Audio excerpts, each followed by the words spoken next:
името на Сабази, защо от 10 години все ми се пада да съм на пост с най-слабите играчи на разбойници? Дава ли си сметка началство, че това са 10-20 игри на дежурство? 4-5 месеца прави 740-800 игри. И слава на Дионис и Митра, че нощите между двете равноденствия са толкова кратки. Но, велика Кибела, това са си 800 скучни до смърт игри. Прости му, Господи, не знае какво говори. Не е Сабази, друже, не, а Светият Отец, не е Дионис, а Светият Дух, не е Митра, а Светият Син. И никаква Кибела. Света Божия майка е името й. И не е времето между великите равноденствия, а между Коледа и Пасха. И като заговорихме за това, главатарят на твоите разбойници си свърши стражата. Изпя си песата, мина по диагоналния и гушна пакета. Капот. Какво? Не може да бъде. Не, ама да, както казваше великият Константин. Лека му пръст. Преди хора, вие, християните, ще извъртите нещата така, че накрая...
В името на Хермес, закрилник на пътниците и търговците.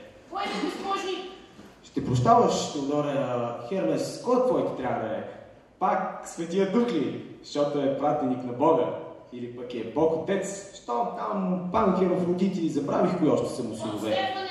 Или пък е самия син, понеже Хем е бил бог, Хем е бил убит. О, колко съм тъп! Нали е трижди великият Хермес?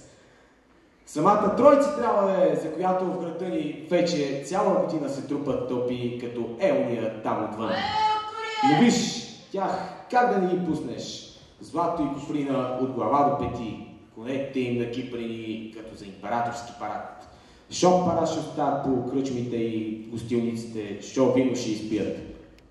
Може и на нас да поръчат някоя кана вино. Защо не и цяла бучва? Отвори, бе! Ари, Дмитрий, кой ти шива? Ага, ето го Стефан Брилянта и партията му от Александрия. В името на августите, вървете си! До зале за Норин никой няма право да влиза в града. Заповед на префекта Марцел и епископа Протоген. Как? Но защо? За какво револно ще има? Видя ли сега как и защо? А? Аз такива, каквито са си ги описал от тези Протоген. Отворите! Ще отворим по свето, след трети петли. Тогава заповядайте пак. Преди тогава, къде се стеним, а? Вървете и покрай стената, господари мои. С 200 крачки ще стигнете с търпелница Светата Троица. Стъкмена от началника ни точно за гости като вас. Но мен, ако питате, вървете още 100 крачки надолу и ще стигнете гостилница Трите грации. Хем виното е по-ефтино, хем не става само за причастие, а да държи тъща ни. Голяма красавица, ще я видите. Ей, проклети дъвкийци, аерианофоби, първи пикая на гадни мисиански град! Пикай? Да!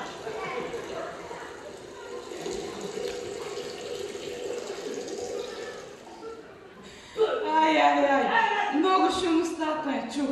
Той Умсиански или Умоизиански град ни нарече. То от мекият им акцент не изслушните и защо можеш ли да разбереш нещо?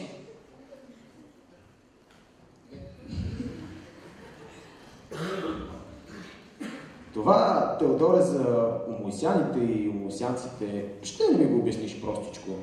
Откакто се помня по портиците и пазарите на града, за друго не се говори. Питаш някоя баба колко ти струва зелето, тя като е без зъби, за умойсянци толкова стилници, за други ти толкова. Питаш къща ти, дали мъжът ще ти вземе някоя друга сестерция, а тя е така накипрено. Синът е единосъщен от духа и на отца и на Бога. Това пак било важното. А тъста той като почне, синът е единосъщен на отца и двамата били бръкнали духа, това пак било важно. Не сестерците. Ти да не мислиш, че парите за къщата и сватбата на Марин съм искал да ги взимам от съседа ми, Сараф и на Арон. Да не съм луд. Ама неговите обяснения за връзката между седмичните и месечните лихви са ми къде по-ясно тези за връзката в Троицата. Виж сега, по-просто от това, че съдът е Омусиос, а не Омойсиос, си реч, че е нагъв, а не подобен по същност на отца, как по-просто да го каже човек. Ето, например, ти и синът ти Марин. Еднакви ли сте по външност? Не сте. По години? Не сте. По характер?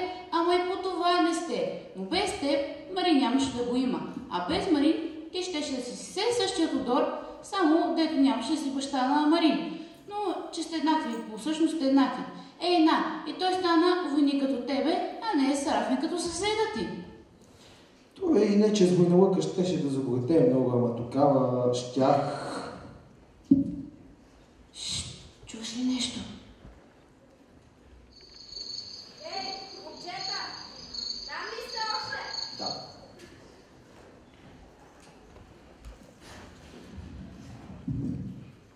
Давай, Теодоре, давай. Продължи си мисълта, че си записвам тук. От цели 40 години се опитвам да обясня на паството си той за сина и за отца, а ти, брат, самороден екзегет. Ами, аз таковата не съм съвсем... как да го кажа, малко съм подобосъщен. Братовчет ми Евстати, презвителят на отец Протоген. Които и да сте, вървете си! Да, чухме. До зале за Нориан и до трети петли градът е затворен. Хубаво! Няма да трошим хатъра на началствата, но няма и да чакам 5 часа, за да видя скъпия си Протоген. Ей, Богу, не съм го виждал буквално четвърт век. Но, щом заповедта е трети петли, нека бъдат трети петли. Госпожо Мачкова.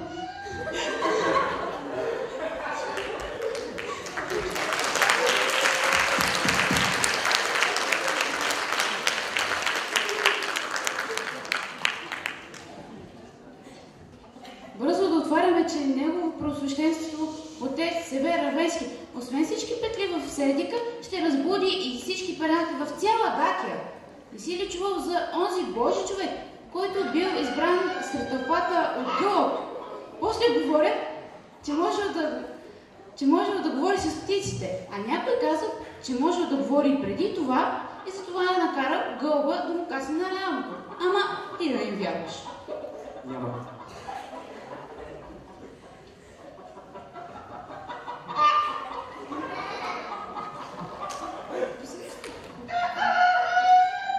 Добре дошли в Сердика, славни епископе Север, от хубавата и, както се говори, бъдеща столица на Запада Ревена. И вие, о славни Максим, от хубавият и столичен град на Запада Трир. Добре дошли, заповядайте, не ви познахме веднага. Отче Север, как е хубавата ви и почтена съпруга Винцентия? А вашата мечка Берта, отец Максим, за нея нашият скъп отец Протоген имаше специални препоръки. Добре сте заварили, пазители на бившата столица на Запада, Сердика.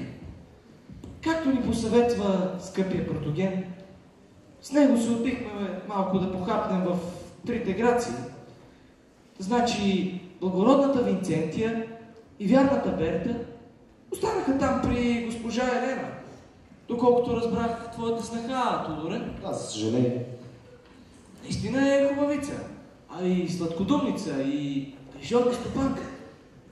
Те, Винцентия и Берта, и без друго ще си прекарат по-добре при нея, отколкото в компанията на цели 12 дузини раздразнени старци, която ни очаква нас тези дни. Какво да се прави? Стари църкви и стари епископи. Да, вярно, има някой като Аман Страсбургски, млада църква и млад епископ. Момчето няма 40-50 години, но всички останали сме все пътници. Така си е, ама както се казва по вашите краища, ипса долче вита, ескузи, този живот направо ни взема здравето. Ние, още от първия ден на Божия свят, всички сме пътници, но не е зле пътюм да свършим това. Хайде, момчета, водете ни при Протоген. Време е денят да започва. Чакат ни велики дела.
Тук е всичко.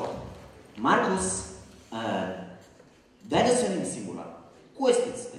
Ти или аз? Да бе, ти Маркус, че тези там йоти на латински човек даже не може да ги произнесе. Камо ли да им види важността? Добре. Вярвам в един Бог Отец, Вседързител, Творец на небето и земята, на всичко видимо и невидимо. И в един Господ, Исус Христос, Сина Божий, единородния, който е роден от Отца преди всички векове. Светлина от светлина. Бог истинен, от Бог истинен, роден, несътворен, единосъстен с Отца, чрез когото всичко е станало. Който заради нас, човеците, и заради нашето спасение, слезе от небесата и се въплати в Духа Святаго и Дева Мария и стана човек. И бе разпнат за нас при Понтия Пилата и страда и бе погребан. И възкръсна в третия ден, според писанията. И се възнесе на небесата и седи отясно на Отца. И ще се върне със слава да съди живи и мъртви и царството му не ще има край. И в Духа Святаго Господа, животворящия, който от Отца изхожда. Амин. Амин. При мен има повече едно изречение за царството на Сина. Не само, че няма да има край, ами няма и начало. Маркус, ти помниш точно как го формулираха? И струва ми се, виждам и малко разминаване около духа. В моя текст е станал по-свързан с Сина, отколкото при теб. Получило се едно и повече. Голяма работа! Няма да преписва всичкото само заради една тъпа йотая. Ама вече от тези ита. Да гледа светът резил, ако вземе латинското и да стане фатално като гръцката йота.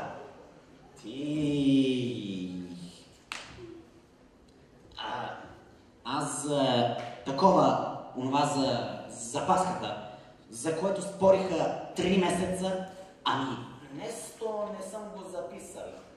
Виждам тук само някакъв 3 април, срещу него Филоксен и първи Фармауди с отметка Атанаси.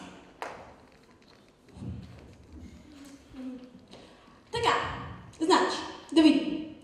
Протоген каза, Галденци каза, Оси каза, Протаси каза, Протоген каза, Филоксен каза, Протоген каза, Сервати каза, Протоген каза, Оси каза и така, над 50 изказвания. Накрая решава. Великден се празнува в първата неделя. Винаги в неделя, а не как дойде спрямо еврейски 14 Нисан, след първото пълнолуние, след пролетното равноденствие. То пък равноденствието е заковано на 21 март по календара на Божествения Юли. Да е посмял само да мръдне и накрая изчислява по тази схема денят, в който всички християни трябва да честват Възкресението Христово за 50 години напред. И ще да изпусна. Има нещо и за първия индикцион, който се отбелязва в 10-та година от установяването на Константин в Селика. Или... чакай да сметна. Тъмън 1080 години от основаването на Рим. Абе, кой ли вече броят индикциони? Ама пулса им в тидакийски традиционализъм. Сте трябва да го преписа. Сте диктувас ли? Съжалявам за Пасхата, но няма да има време и за нея сега. Заседанието започва след по-малко от час, а отец Протоген иска се и да изчистим след сърсните заседания.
Марко!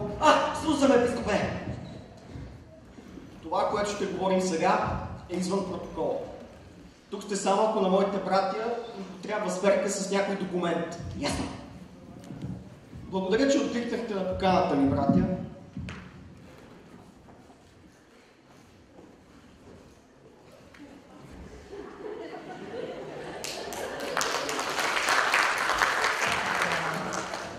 Тук, а и в цялата църква, нещата стават напоследък, да ги наречем, странни. Но преди да минем към работа, нека ви попитам къде са Винцентия и Берта. Ами Берта вече стара, Протогене. Почти без кози не останала горкичката. А пък и става много раздразнителна, когато някой край нея вдига много шум.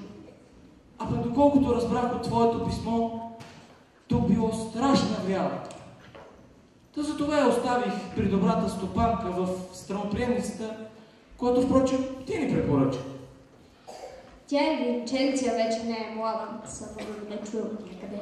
А и преди ставаше по-лоша от мечка, щом нещо не е по вкуса. И тя се настани в трите грации.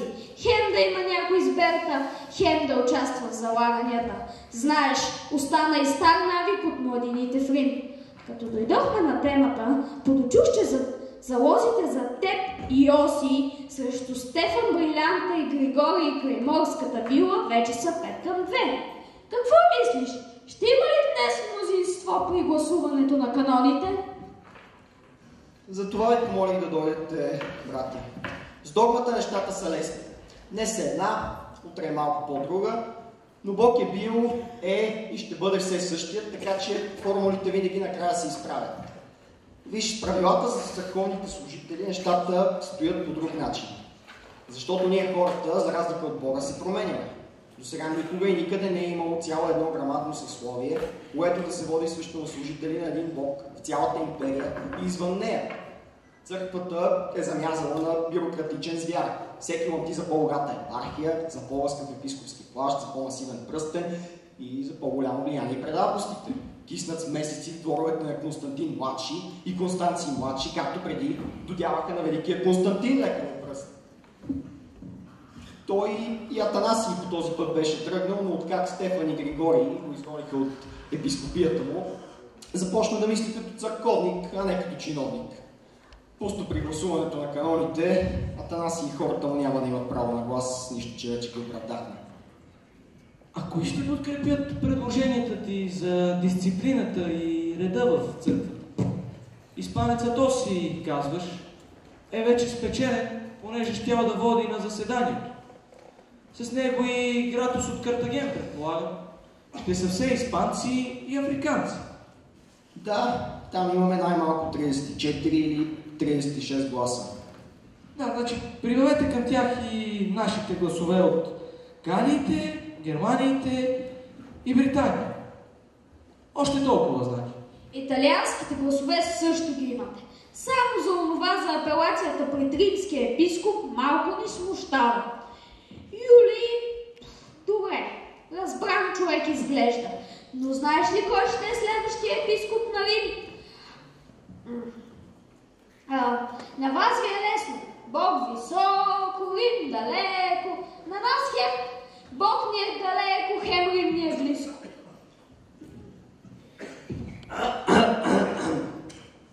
Простете за намесата, свети отци.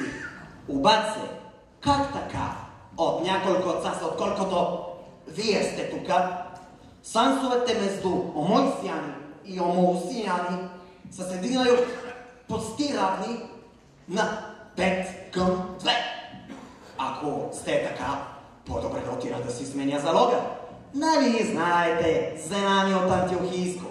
Всичко съм заложил на партията на панасофобите, всичко.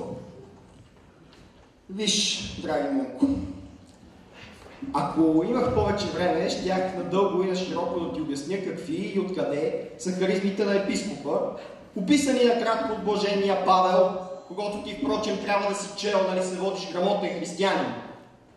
С това сега ще ти кажа само следното. Някои епископи все още имат някои харизми, а не само луксозни творци и скъпи бижута. Бог им е дал някои дарове. Могат да правят, например, така.